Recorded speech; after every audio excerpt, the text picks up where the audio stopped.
Welcome to Best in Fest. I'm Leslie Lepage, the director of the La Femme International Film Festival, and this is a podcast for people who are interested in advancing their career in television and film and learning the dirty little secrets of Hollywood, because gosh, there are so many dirty little secrets of Hollywood here. Today, my guest is the iconic LGBTQ plus director, writer, producer, novelist, Nicole Conn, who is an amazing storyteller, and she's done 8 films. She's a novelist. One of her recent films is called More Beautiful for Having Been Broken. But she's iconically known for films entitled Elena Undone, which won 4 Best Feature awards. It's going into its 10th anniversary. She also has been a 5 Best Feature award winner for a film called A Perfect Ending. She really launched her career with a documentary called Little Man, which is a personal retrospective on her child who was born premature, and she's really involved in that community. But with this whole gamut of films that she has created, and this legacy, and being this iconic LGBTQ plus director that is known for her love scenes and boasting one of the longest screen kisses, she is really a marketeer. In fact, this is your second career choice, right? I mean, you didn't start off as a young, a high school student trying to make films. I mean, you did something else and then kind of came into this. I always wanted to be a writer from the time I was in 3rd grade. I wrote stories. In fact, my father thought I was so talented, he became my agent. I wrote for years, and I used to get up before I'd go to work at 4:30 in the morning and write, my novels. And I never thought that the way I would actually create my career was through film. But I went to a film festival, and that is where I was dumbstruck by how much I was moved, because in a festival, it was my first, so I literally saw every film I could jam in. My eyes were boinging out of its head by the end of the day. But I saw so many films because it was the first LGBTQ plus festival there that I had ever been to. And the feelings it evoked in me, especially Desert Hearts, which was the only film of its kind at the time, made me say to myself on the drive home, that's what I want to do. I want to make people feel like that film just made me feel. And that's where my film started. So I was going to try a 10-minute short, because I went to every seminar and webinar and everything that you could possibly do in Portland, Oregon. And I decided to write a little 10-minute short, and it turned into the feature Claire of the Moon. And that's where I started, crazily enough, not having gone to film school. And I'm just very autodidactic. Right. Well, you had a writing structure, so you understood plot, and you understood beginning, middle, and an end, and you understood, the character story and the drama and the character analysis. So it wasn't like you were coming in completely dry.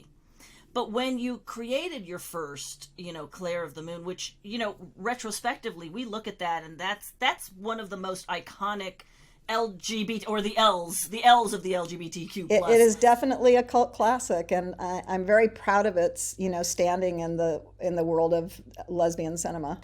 Yeah, because it really made a statement that I think really had not been done at that point in time.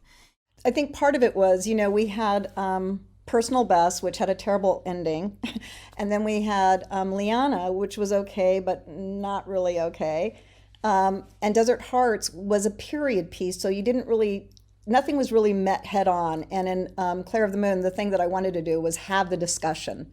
What makes you a lesbian? Why don't you like penises? That sort of thing. So it was really in your face. And I remember when we were at Toronto, which is a straight film festival, we premiered there, actually. I remember the dialogue afterward lasted an hour and a half of all these straight people being so intensed out by learning all of this new stuff about lesbians. And so it was very, very groundbreaking from that standpoint, I think. Plus, it was the only thing out there. And when we were talking about being pioneers earlier, my editor for the novelization I did of Claire of the Moon said, you're going to be the pioneer who opens up the door, and then all these young'uns are going to run through and you're going to get slammed in the face. I know that because, doing the film festival for 17 years, Yep. I was the pioneer of supporting women producers, writers, and directors in a film festival forum. And I've gotten bloody up against those those doors and those walls smacking me in the face. But I was doing it before it was cool. See, now it's cool. I know. Hello. Lesbian, women. And I'm not saying that the film festival is lesbian. It's not. It's open to women of all colors and all sexualities. But, we were doing it before it was acceptable. And we were told, no one would come and see it. No one would attend a film festival of content made by women. So I get that you were an icon. This is why you're an iconic, LGBTQ plus director, because you broke ground where the youngsters now, where the L's now are standing on your shoulders and making films that they could never have made without you breaking that door down. Well, I'm glad for that, though. I'm glad for that. I'm glad that there's a young, group of filmmakers who are doing fun and wonderful things. But can I just brag about your festival a second? Oh, sure. Go ahead. Well, because I wanted to say, one of the experiences that I think is really important for people to know is when you put that festival together, what you did is you provide women filmmakers, and it's a straight festival in my mind. It is a straight festival, yeah. Beverly Hillsy kind of straight. If you're a filmmaker, come here and show your stuff. But it's the best run festival, and also your awards program, the ceremony, all of that stuff, you make the filmmakers feel so damn taken care of in that way. And I think it's really important to make that distinction. You're not only the first, but you're the best. And so it's like, well, we've tried to be the best, and after doing it for 17 years, we've still tried to do it. One of the reasons I launched this podcast was because there's so many misconceptions of how you work, the system of the film festivals, how you work the circuit. Now, you're not a first-time filmmaker. You've been doing this for 8 films, and each of these 8 films, you've broken ground in different ways.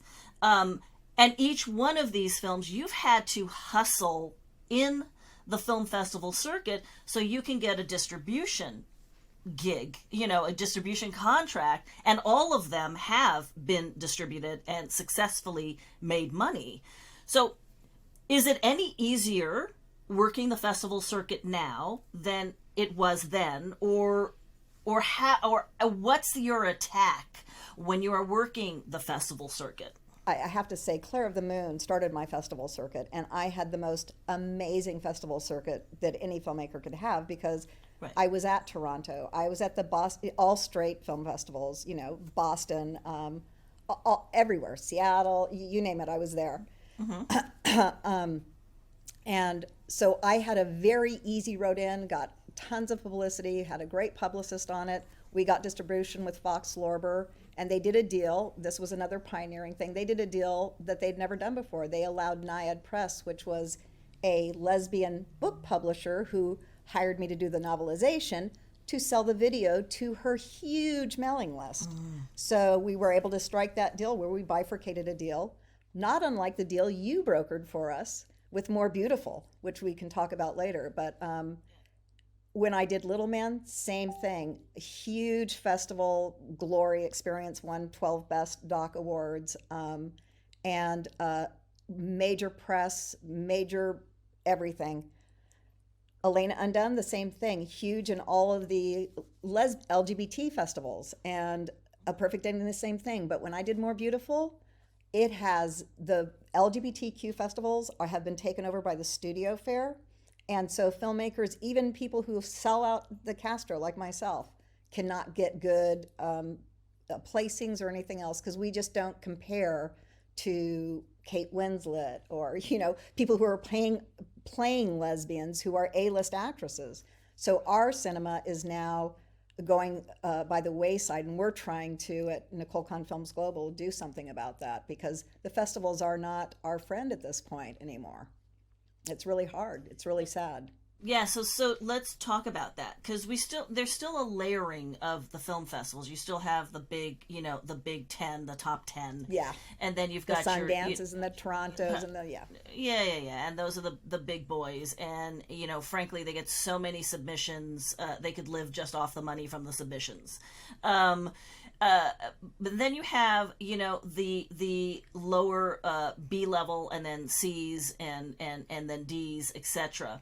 So are you saying that even in the B levels and that C level festival circuit, you're still having a hard time, getting your content screened because they're being gobbled up by the big boys? Yeah, a lot of the main, the headliners, we used to be the headliner. Elena Undone and A Perfect Ending were the headlining films of the festival for the women. But now, and I know other filmmakers who are in the same place as I am, where their films are not even accepted. I wasn't accepted at Outfest this year, which was crushing, because I have sold out every Outfest, not just one screening, but 2 or 3 of each of my films. But because they have new, management, and they have young people who are just looking at young things, they're not taking care of their legacy filmmakers. And a lot of the legacy filmmakers, and I've had this discussion, it's really, really challenging. Right. So what you're really saying is that the independent filmmakers who are still creating wonderful content are going up against the 20, 30 million dollar indie studio films with A-list actors who are portraying stuff that the indies would normally, be creating in their content. Yes, exactly. I think it's partly, I say this all the time. We wanted assimilation and integration, and we got it. We're tokened every single place you turn your head. We're on every sitcom. We're on every web series. We're in every movie in some way. And now the studios are realizing woman-to-woman stories are very attractive to a fuller population than just lesbians, and they're taking advantage of it and leaving, like I said, all of these legacy filmmakers in the dust. I was just reading a very snarky review of all of the major, like Loving Annabelle, the 2 I Can't See Straight, and World Unseen, all of those films that that was our lesbian library, cutting everything apart, including Elena Undone, and by the way, cutting every one of those films as the worst made films ever. Thank God we have studio fare now. Not realizing the only way they got that was all this horrible cinema we made. So. This horrible cinema that was so popular that you have a social media following of millions and millions of people because it was so horrible, the films. Yes. And it's only like the boomer generations, Elena Undone, A Perfect Ending, Claire of the Moon, or More Beautiful is their favorite lesbian film. Right. And so it's films that have staying power, like what we were talking about. Claire of the Moon had its 20th anniversary, no, the 10th anniversary release when we did the director's commentary when Nicholas was born. I actually literally ran from the studio doing that back to the NICU, and it was just an totally insane time. One of the things that one of my filmmaker friends, Jane Clark, who produced Elena Undone, she always said one of the reasons you're so successful is you marketed from the very beginning. And that's one of the things we did do. Claire of the Moon is the first film, gay or lesbian, that had ancillary. I did the making of Moments, which was a 90-minute documentary that's like the best-selling documentary that lesbian community's ever had. That was my second feature out. And nobody had ancillary. We did a soundtrack, we did t-shirts, we did slicks, it was a cottage industry for almost 8 years. So it was a very unique way to build out an audience through marketing and merchandising. In fact, we only had 12 prints of the film, and in many places in the popcorn stands were Moments, the making of, the soundtrack, everything. They sold that. They saw those things before they saw the feature.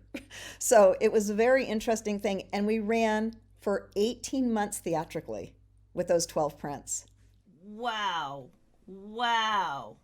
That's crazy. I didn't know that. Let's talk a little bit about the marketing. Okay, so was it instinctual that you started marketing to your community the first film, or how did that happen? Because now you're marketing in a whole different way, and where has that really grown for you? And are you feeling that marketing now must go hand in hand with the independent when you're working the circuit festival? I feel like if you're going to be a filmmaker today, you have to be a filmmaker and a social media marketer and a graphic designer and pretty much everything if you want your films to ever be seen, because everything is driven by the internet now.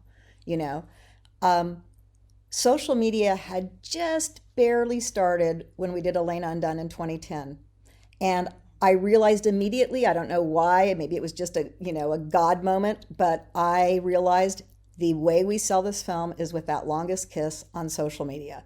And that's what we did. And I social media'd morning, noon, and night, pushing out those links for the longest kiss stuff. And it really, really paid off.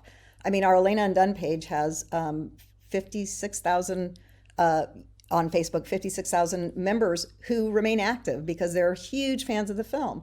And then Elena Undone got picked up for its 10th anniversary from Hulu. So that marketing is what made the huge difference. And I did a panel with M. Goldwyn, who had done Go Fish, which was the other big, huge popular film because Goldwyn put it out. But he said in the panel that I was on, he said, "You killed us with Claire of the Moon. Your numbers were so amazing, and we couldn't do it because you broke all the rules of marketing. We had to follow the machinery. We had to follow the studio machinery, and your numbers just slaughtered us." And I was very grateful that he said that, because that was the truth. We did it by word of mouth, coffee houses, bars, every place lesbians gathered, we marketed at. And I toured with the film and the book for 2 years. So it was like a constant. How are you doing marketing now? Because marketing has altered a bit. And in distribution deals, distributors want to see films that have a huge following. And without that huge following, they won't pick up the independents right now. No, they won't, because they know that the distributors, or a lot of them are glorified aggregators, as we call them in the business. Right. They're not going to pick up things unless you have some sort of fan base, because there's nothing that they can use to sell it, and they're going to rely on the filmmaker to sell it as well. So you have to have some sort of fan base. I had a total aha moment with More Beautiful. Mm-hmm. And I think part of it was because COVID made me see the aha moment, because we were stuck after our last festival was in Sydney, Australia in February of 2020, and COVID happened in March of 2020. Right. So from that point forward, I started getting massive amounts of social media input from people who had seen the film in Brazil, in Portugal, through, like, some of them were through pirated copies and stuff along those lines. But I realized how huge the global audience for my films had become, that I had no idea. I didn't realize I had a huge following in Portugal. I didn't realize I had a huge following in Brazil. I didn't realize those things. But I realized it because I was sort of dormant from social media, because my last film was in 2012. I was realizing, oh my God, this has really manifested from where we started. It's grown on its own, because I haven't been doing anything for the last 4 or 5 years. Right. And realized the incredible gold mine it was, and how absolutely incredible social media is. And not just it's important to do, but it's important to communicate directly with your fans, human to human. Don't just get those bots and stuff to do auto replies and things along those lines, because the way we grow is by people really feeling like they belong to a film family that's being well taken care of. Right. And so when COVID hit, you were right in the middle of distributing. You had just secured a distribution deal with Vision Films, which is a distributor here in Los Angeles. And they were planning on launching you in Mother's Day weekend, right, which is in May. And COVID happened in March. And so how did you work that social media to really enhance those sales? Because the distributor, although they have some social media, they, as you said, rely on the filmmaker to really push the film forward. So what were some of the elements that you put into play or worked with them to facilitate to help get those sales going? Well, one of the things that I felt was extraordinary about Vision is they have a really strong team in terms of, Kristen Bedno, their director of marketing for all of the domestic. We all worked together and worked on strategies about the way we were going to do it. And essentially, once we created a plan, myself and a couple of other people that were helping me, we just assaulted social media as much as we could. I did, Facebook ad strategies over and over and over, trying different countries, different, you name it, we tried it.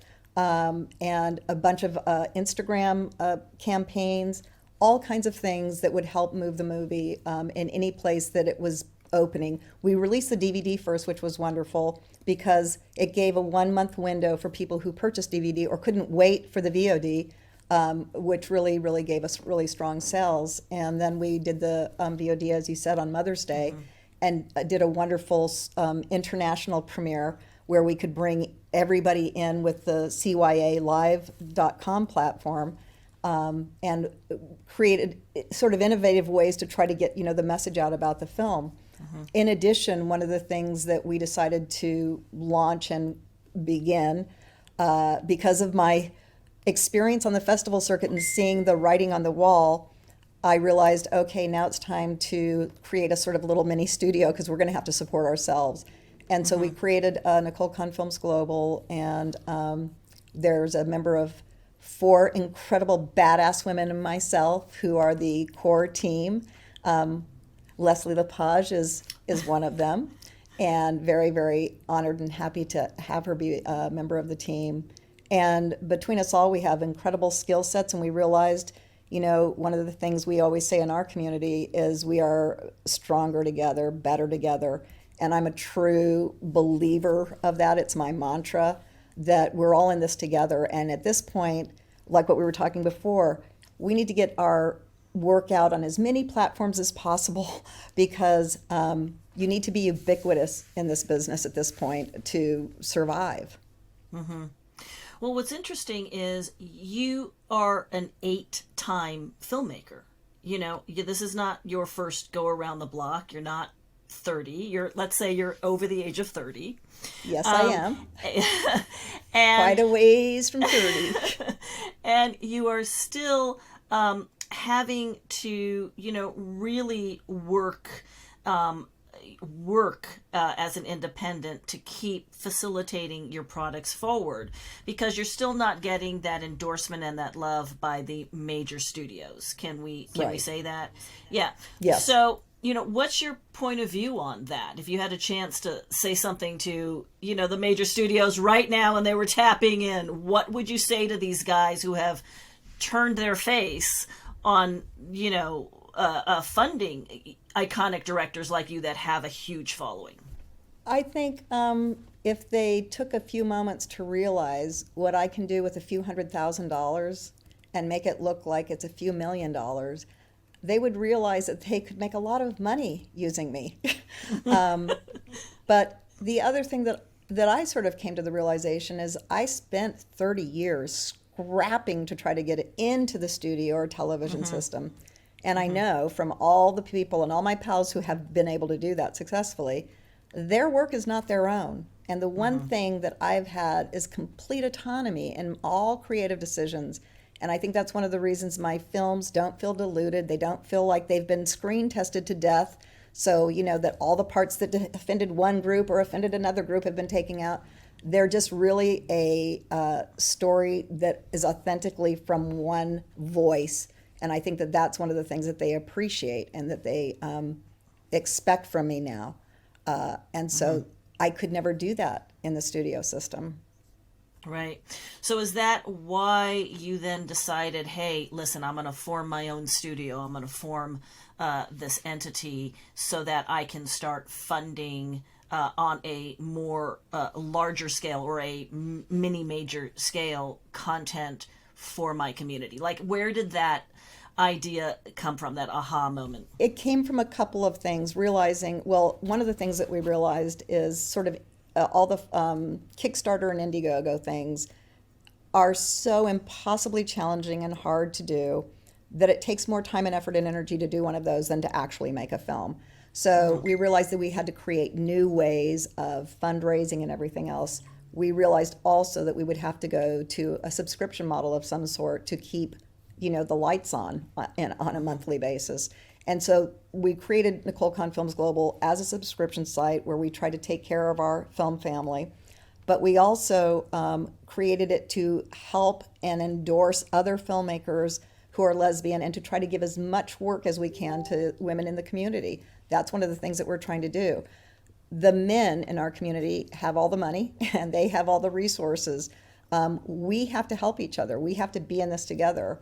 And so one of our first projects that we're coming out for love, which is one of our wonderful lesbian dating series, we have created partnerships with every huge destination hub that's lesbian known internationally so that we can all be in this together. And everybody's jumped on because they all realize with the way that we've assimilated, our community is dissolving into the ether of everybody. So it's harder and harder to reach us. So we have to do it together. There's no other way we can do it.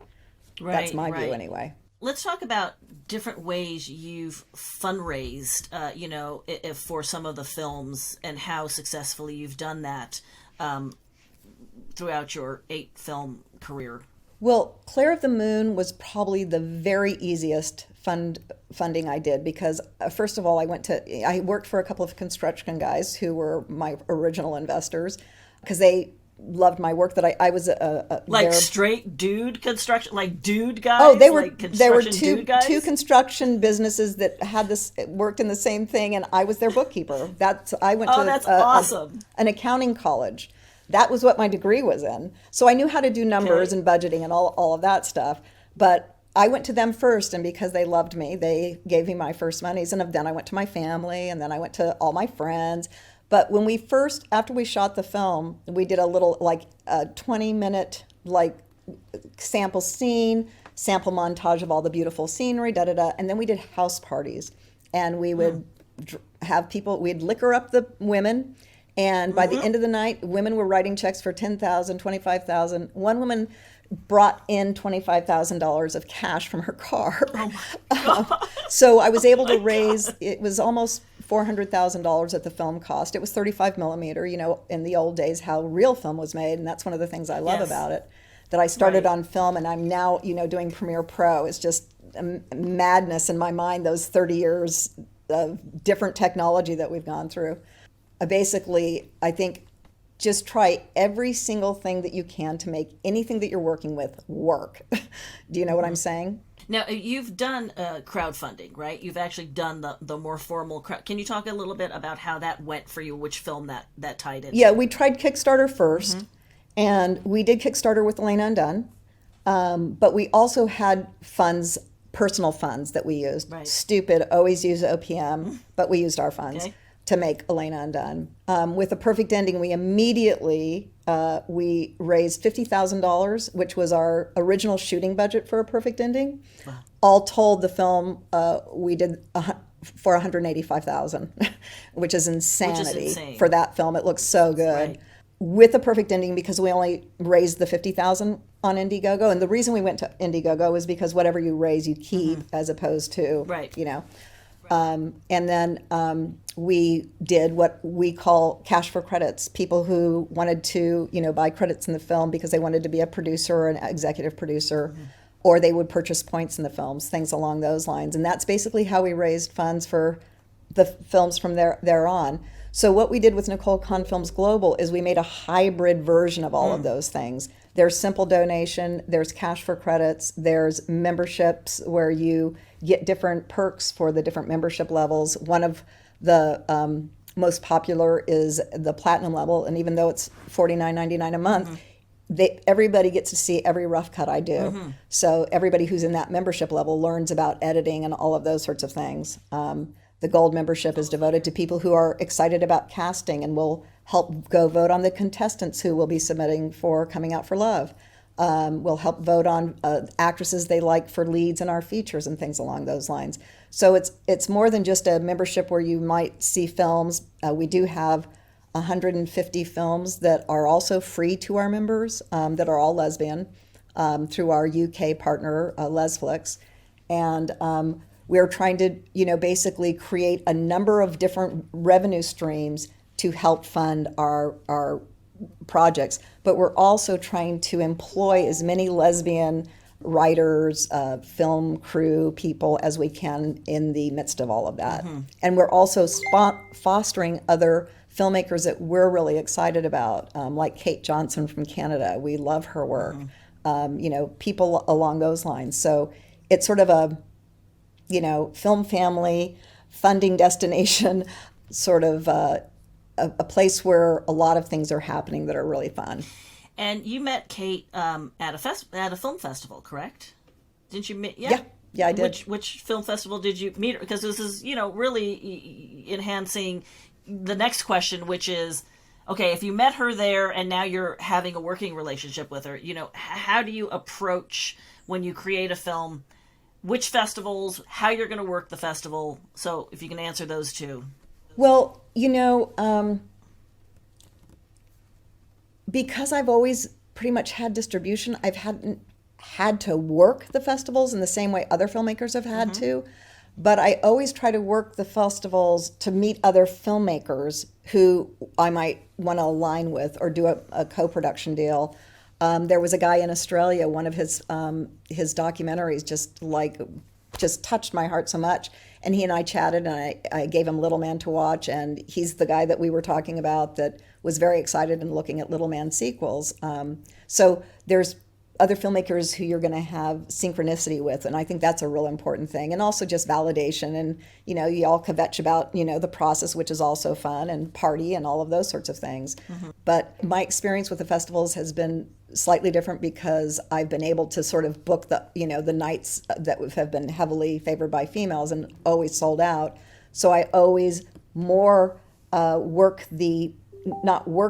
engage with people who have come to see the film, the fans. Mm-hmm. Where do you see yourself going in the next 5 years with Nicole Conn Global, with, where are you projecting your filmmaking career? What do you want to do? What haven't you done yet? Okay, well, there's a number of things. Coming Out for Love is a very exciting, fun show that isn't about the intense creative work that goes into a feature. It's much more about the fun entertainment value you're going to provide your community and the straight world as well, because they're going to enjoy it just as much. But I foresee being involved in that show for a period of time, and also my next couple of features, Do We Not Bleed, which you're very involved with, and Two Card Monty, which you're also very involved with as director, writer-director on Do We Not Bleed. Those features, I hope, will have the same sort of trajectory that More Beautiful has sort of made for my other films as well. And so I hope that they just sort of keep building on them. And I hope from the history of what my films have been able to do, they all make money, they all basically win awards, and the fans are very, very, enamored with them. They're very, very consumed by them. And so if we can just keep putting out quality films like that, I'm hoping somebody will realize funding us makes sense, and that we get more A-list talent, because once you get more A-list talent, then your films are seen by a much more larger audience. And hopefully I can work with A-list talent and still maintain creative control. That's my goal. Well, but you've had a wonderful selection of really well-established actors in your films. How are you securing those off of your? I think I've been very, very fortunate in some cases, very, very lucky with Nakar and Tracy. Jane had worked with both of them before. I was not remotely interested in casting Nakar because I wanted to base it on Marina, who my ex, which was what the film was about. So I wanted her to be Caucasian. But when we did not find any other lead, and saw Nakar again, I was like, okay, this is it. She's gone on to become a total TV A-list actress who's working all the time on series. CSI New Orleans or New York or whatever is the last. And then I think some of the talent want to be involved in the film. Like Jessica Clark saw Lena Undone and came up to me at the festival and she said, I would do anything to be in one of your movies. So, we remembered that. And basically, she had the feel and the look of who Paris was. She wasn't experienced at the time, but she and I worked really, really well together. So I've been lucky in sort of those cases. With More Beautiful, getting Zoe Ventura from Australia was a real coup, I feel like, for the film. And then people who read that script and saw that Cale was attached, like Bruce Davidson and French Stewart, they all came on. It was like, we're in. So I've been very lucky. It's so hard to cast and get, name people in your films. But then also they look at my career history and they're willing to take a chance, because they see that I'm doing quality material. Right. Well, we've got a few more minutes left, and I know you've mentioned something that you're working on coming out for Love. Do you want to give us a little bit more information, like what exactly it is? You want to give us a little snippet, a little kind of precursor? Well, it's a very, very fun, what I call a fun, frolicky romp of lesbian dating, and the key is it's with a woman who's newly coming out. So she knows nothing about lesbian dating. She doesn't know how to go about doing it. And so we have some wonderful lesbian guests, hosts that we will be having. There will be a number of contestants that will be being voted on by our global membership. And we also will be running, so the submissions for... So this is a TV show. It's a TV show that a TV competition show. Yes, it's a TV dating competition show. But the hook is that it's with a newly coming out lesbian who has never been in the scene. And so there's a lot of fun things that we can do with that. And we also plan to do 2 shows a year with everybody in our community, which means the entire alphabet of LGBTQ, XYZ. Right. We will do every component of our community will be part of this show. So we're already talking to potential leads for those seasons. So just a lot of exciting things going on with that. We're also going to be running a theme song competition, also through Nicole Conn Films Global. So all of those garage band people out there, please look for that so you can submit your incredibly beautiful lyrics with great hooks and great memorable memory. Have to have a memorable melody that you can hum the minute after you've heard it. Or it's stuck in your head, actually. That's awesome. Listen, I look forward, and I'm sure people that are listening in are going to look forward to what Nicole Conn Global has to offer the world and the community and the LGBTQ plus blah out there. So it's so exciting to have you on the show. I want to thank you so much for thank you, Leslie. I really appreciate it. And so for all those people that are kind of newly tapping into it, you've been listening to Best and Fest. I'm Leslie Lepage, the director of the La Femme International Film Festival. This is a podcast for people who are really interested in advancing their career in television and film, revolving around exposing the dirty little secrets of Hollywood and the festival circuit, and really how to launch your career with these guests who have successfully done it. So if you are interested in submitting to the La Femme International Film Festival, we are doing our open call for entries, which starts in March 1st. And it goes all the way until August, so you can tap on into Film Freeway. You can go on to our website, lafemme.org, or you can join us and see the visual of this podcast on our YouTube.